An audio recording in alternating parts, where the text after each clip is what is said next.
Hello and welcome to Firstpost Spotlight, where we bring you stories that matter to you from across the world. We shine a light on the day's biggest issues and controversies. I'm Kerry Johnston. Let's begin with the top headlines now. Ukraine's President Zelensky unveils the latest version of a US-led draft plan to end the war with Russia. Moscow says it's currently reviewing the plan. The Pentagon report flags China's military ties with Pakistan, saying Beijing is considering several locations in Pakistan to be PLA military logistics facilities. Turkish authorities find the cockpit voice recorder and black box from a private jet that crashed overnight, killing the head of Libya's armed forces and his 4 aides.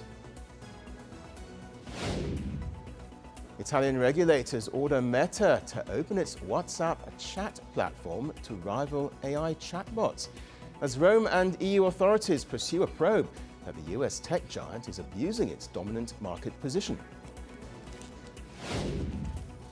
And India grants licenses to 2 airline companies to begin operations weeks after mass cancellations by the country's largest airline, Indigo, brought into focus the lack of competition in the world's fastest-growing aviation market.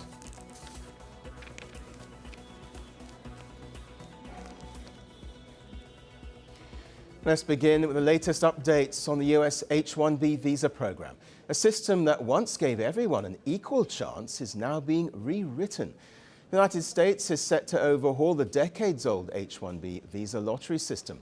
The Trump administration has officially suspended the random selection process, replacing it with a weighted model that prioritizes higher-skilled and higher-paid foreign workers. The H-1B lottery came into play because demand was far higher than supply. Only 85,000 work visas were available each year, so a computerized draw was used to pick applicants. Salary or seniority did not matter under the system. Anyone who registered had the same chance of being selected. But now, instead of a computer lottery, H-1B visas will be allocated based on salary levels and skill sets. Applicants with higher wages are expected to get preference, while entry-level and lower-paid workers may face tougher odds. The rule implements a weighted selection process that will favor allocating H-1B visas to higher-skilled and higher-paid aliens, while maintaining the opportunity for employers to secure H-1B workers at all wage levels. This final rule is effective February 27, 2026, and will be in place for the fiscal year 2027 H-1B cap registration season. Well, the new rule will take effect from February 27, 2026 and be implemented for the fiscal year 2027 registration cycle. US authorities say the change aims to prevent misuse of the program. Officials argue that the existing lottery system was exploited by some employers to hire foreign workers at lower wages, undercutting American workers. It's not the first time President Trump has tightened scrutiny of the H-1B visa program. Since the start of his second term, restricting immigration has remained a top priority for the administration. Since September, the US has introduced a series of measures, including a steep $100,000 fee for H-1B visas, expanded social media vetting for applicants, and stricter background checks. Well, these changes have led to significant delays in H-1B visa stamping and green card processing. Meanwhile, major technology firms, including Microsoft, Apple, and Google, have issued internal travel advisories. They're warning employees that stricter visa vetting could result in months-long delays for visa stamping and re-entry into the United States. Indian nationals have been hit the hardest because they form the largest share of H-1B visa holders and green card applicants. Well, this makes them especially vulnerable to delays and tighter eligibility norms. The overhaul is part of a broader push by President Trump to curb skilled immigration. This includes a $100,000 annual fee for select H-1B visas and a separate gold card visa program offering residency pathways to wealthy individuals. Very excitingly for me and for the country, we've just launched the Trump Gold Card. It was about 30 minutes from now. The site goes up and all funds go to the United States government. It could be a tremendous amount of money. It'll also be able to have people like this keep, as an example, just one example, there are a lot of examples, people just buying them. It's somewhat like a green card, but with big advantages over a green card. And companies are going to be able to go to the Wharton School of Finance, the Stern Business School, Harvard, MIT, wherever you may get your students, any school, and you're able to buy a card and keep that person in the United States.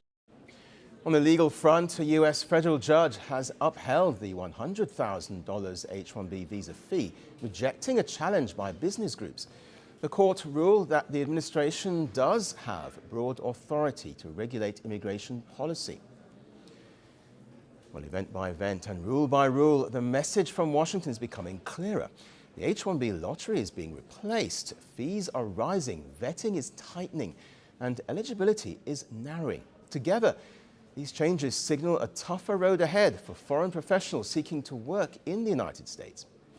Well, for more on this, we're joined by Mitali Nikor, founder of Nikor Associates and an economist, live from New Delhi. Welcome very much indeed to the program. So what's your view on this latest change to the H-1B visa process?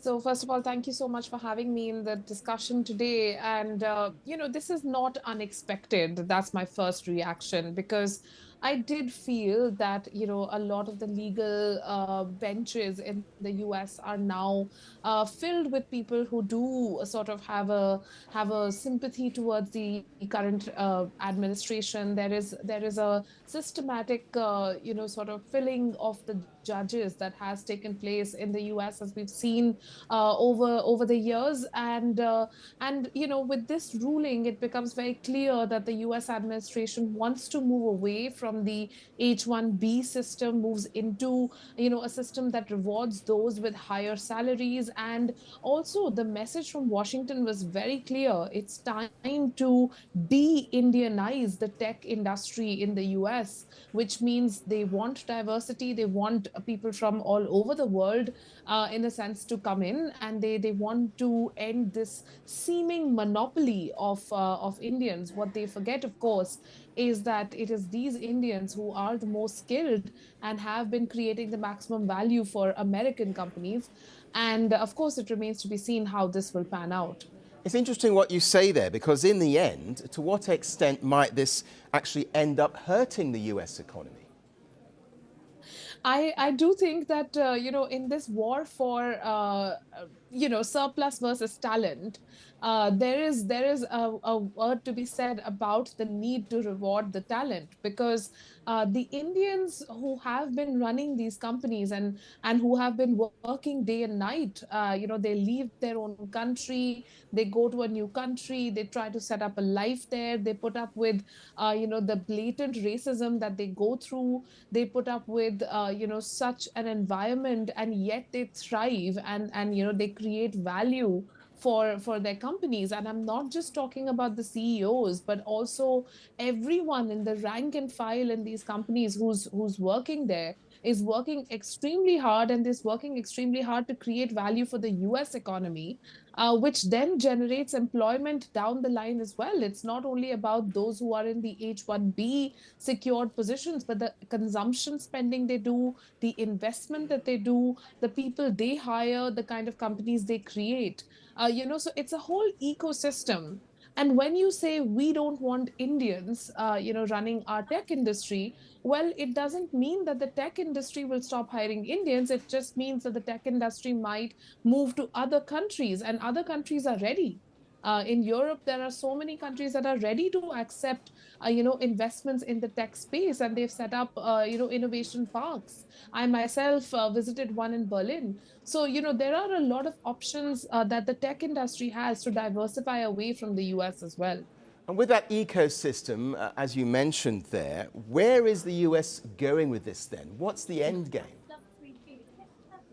I think, to be honest, the end game for the US is to say, oh, we have our own workers, we have our own American workers who can, come in and take these jobs. If those American workers did exist, they would have taken those jobs several years ago. There is a need. I'm not denying for any country, there is a need to upskill their population, to equip their population, to have those skills that are required to run all the businesses in their country. I mean, that is always a goal. But for the developed world, across the developed countries, there is a need to understand also that their populations are aging. Countries like India, but there are so many other countries, right? It's not only India, but a number of countries in the global south can offer talent in a way that they may not have at home. And there is a need to create integration pathways, for this global migration. And the UK has now realized it. So many other countries in Europe have now realized it. America is now getting on that bandwagon of shunning away immigrants, despite being a country that was entirely built by immigrants. So I do feel that this is a new era in the history of the US economy, and it is giving up its competitiveness in ways that will come and bite them maybe in a decade. Natalie Nikor, thank you very much indeed for joining us here on Spotlight. We appreciate your time. Thank you. Thank you. We turn now to the Thailand-Cambodia conflict, where deadly border clashes are now casting a long shadow of one of Southeast Asia's most iconic tourist destinations, the Angkor Temple. In Cambodia's Siem Reap city, the usually buzzing UNESCO World Heritage Site is seeing an unusual silence, even during what should have been peak tourism season. Angkor Wat and neighbouring temples lie just 2 hours from the Thai border, a region that has seen more than 2 weeks of military confrontation.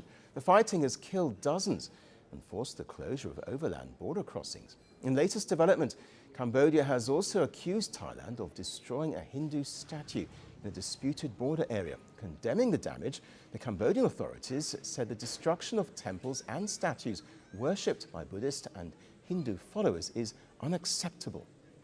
Well, now the impact of the conflict on tourism has been immediate. Tour operators, drivers and vendors in Siem Reap say bookings have collapsed, and in some cases incomes have fallen by nearly 80% compared to last year. Reports suggest that ticket sales to Angkor have dropped at least 17% year on year between June and November, with the sharpest fall coming after a deadly 5-day clash in July. Tourism is a critical sector for Cambodia, contributing around 10% of GDP.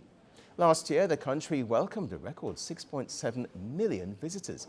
This year, that momentum is clearly at risk. The ripple effect is also being felt across the border in Thailand. The roots of the Thai-Cambodia border dispute stretch back more than a century to the colonial era. While the two countries share an 817-kilometre land border, several sections of which were never clearly marked. The border was first mapped in 1907 by France, at a time when Cambodia was under French colonial rule. However, Thailand contested the interpretation and accuracy of the map, arguing that it did not reflect the original agreement. And at the heart of the long-running tension is the 11th century Hindu temple, Priya Vihar. Both countries have claimed historical ownership of the temple site and surrounding land.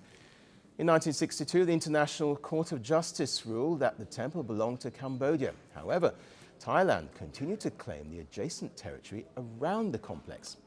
Since then, the border issue has remained a sensitive and unresolved flashpoint, one that continues to spark periodic confrontation between the two neighbours. Now, Thailand and Cambodia are set to hold talks aimed at working towards a more lasting ceasefire, following renewed border clashes. Well, the meeting comes after Southeast Asian foreign ministers gathered in Kuala Lumpur to urge both sides to end hostilities and resume dialogue.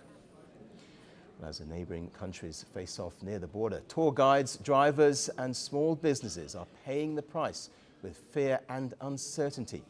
And until the guns fall silent and the border dispute finds a lasting resolution, the fallout will continue in the form of lost lives, empty temple courtyards and lost incomes across the region.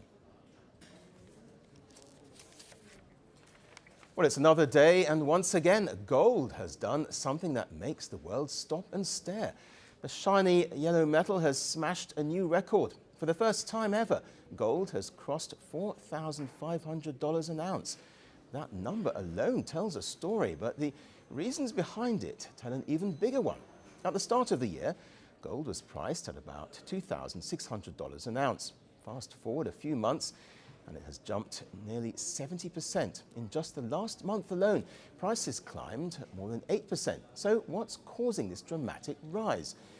Well, firstly, the world feels uneasy. There are rising tensions between countries. The US has blocked Venezuelan oil tankers, raising fears about oil shortages. And when oil supply looks shaky, markets get nervous. The nervous markets look for protection, as investors often see gold as a safe haven. Secondly, interest rates are expected to come down. Think of interest rates as a reward you get for keeping money in a bank. When that reward shrinks, people start looking elsewhere. Gold doesn't pay interest, but it doesn't suddenly disappear either. When rates fall, gold starts looking attractive again. Then there's the US dollar. Right now, the dollar is having one of its worst years in decades. And since gold is priced in dollars, a weaker dollar makes gold look even more valuable to buyers around the world. Big institutions are paying attention too. Central banks, basically the guardians of a country's money, are buying gold in large amounts. They want something solid, something tangible, something that doesn't depend on another country's promises. Precious metals have become more of a speculative narrative around the idea that, with deglobalization, you need an asset that can act as a neutral go-between without sovereign risk, particularly as tensions between the US and China persist. Well, this trend picked up after Russia's assets were frozen during the Ukraine war. The message was clear: gold can't be frozen, and gold isn't alone in this rally. Silver is up a staggering 138% this year, and platinum is at a 17-year high. And unlike gold, they're also used in factories and machines, so demand rises when industries need them more. So right now, precious metals are very much in vogue. Some believe gold could touch $5,000 an ounce in the next year. Silver could even push towards $80. What makes this moment truly special is this: gold's rise in 2025 is bigger than after the 9/11 attacks, bigger than the 2008 financial crash, and bigger than the pandemic. In fact, this is gold's strongest year since 1979. Gold does not rise because the world is doing well. It rises when people start questioning what's coming next. And at around $4,500 an ounce, gold is asking that question very loudly. Now to our final story. If there was ever any doubt about what truly rules India's heart and stomach, 2025 has served up the answer: extra spicy. Well, that's according to Swiggy, a popular food ordering and delivery platform. In its annual Food Trends report, the nation spent the year ordering comfort food on repeat. And leading the charge once again was the undisputed monarch of Indian cravings, biryani. In 2025 alone, Indians ordered a staggering 93 million biryanis. That's 194 boxes of biryanis every minute, or one aromatic masterpiece every 3.25 seconds. So why do Indians love eating biryani? Well, it's comfort food, celebration and nostalgia, all in one pot. It's a complete meal on its own, packed with rice, meat or vegetables, and bold spices, making it both satisfying and fuss-free. And most importantly, it's easy to eat. No complicated sides, no rules. Just dig in and let the flavors do the talking. Chicken biryani reigned supreme, accounting for nearly 58 million orders. Burgers followed closely behind with 44.4 million orders, while pizzas held their cheesy ground at just over 40 million. The humble yet mighty vegetarian dosa also made its presence felt, clocking over 26 million orders. Snack time, that sacred window between 3 p.m. to 7 p.m. was peak.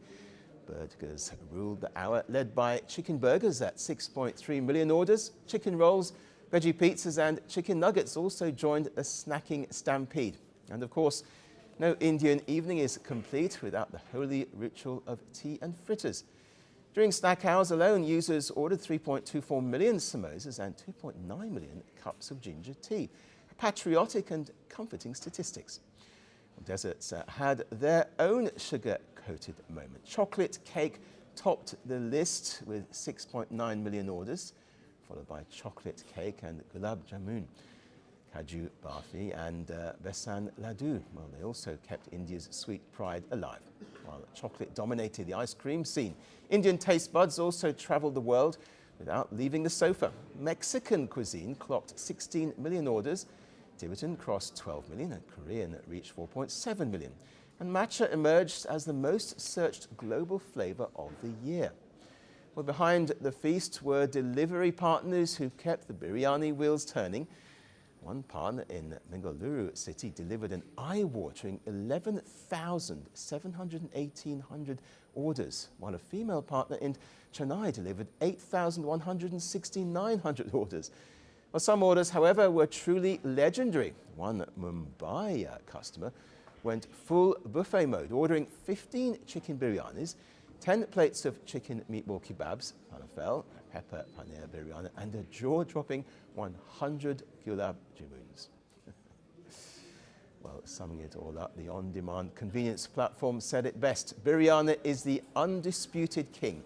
Trends may come and go, but India's love affair with this fragrant, glorious dish remains eternal. Bon appetit.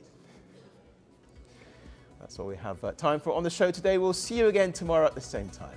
Thanks for watching. From breaking news to the day's biggest controversies, shedding light on the world's top headlines, detailed analysis on the stories that matter the most to you. Catch it all on Spotlight at 6 p.m. India time and 12:30 GMT, only on Firstpost.